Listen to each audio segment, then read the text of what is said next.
بسم اللہ الرحمن الرحیم۔ السلام علیکم ورحمۃ اللہ وبرکاتہ۔ میں ہوں اقبال سحر اور آپ دیکھ رہے ہیں ریئل نیوز ورلڈ۔ ناظرین، اس وقت ہم آپ سے ایک اہم ترین خبر شیئر کر رہے ہیں۔ پاکستان کے صوبہ بلوچستان کے علاقے خاران کے پولیس تھانے پر دستی بم حملہ ہوا ہے۔ اطلاعات کے مطابق صوبہ بلوچستان کے علاقے خاران کے پولیس تھانے کی چھت پر دستی بم پھینکا گیا، جس سے زوردار دھماکہ ہوا۔ ادھر D I G police Rakhshan division Nazir Kurd نے بتایا کہ نامعلوم افراد خاران پولیس تھانے پر دستی بم پھینک کر فرار ہو گئے اور دستی بم تھانے کی چھت پر گرا ہے، جس سے زوردار دھماکہ ہوا۔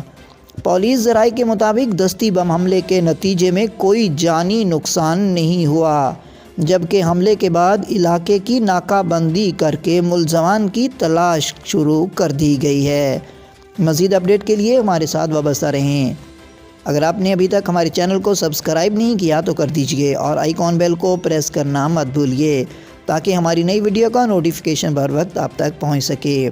کامنٹ باکس میں اپنے خیالات کا اظہار ضرور کیجئے۔ مجھے دیجئے اجازت۔ میں ہوں اقبال سحر اور آپ دیکھ رہے تھے ریئل نیوز ورلڈ۔ اسلام زندہ باد، پاکستان پائندہ باد۔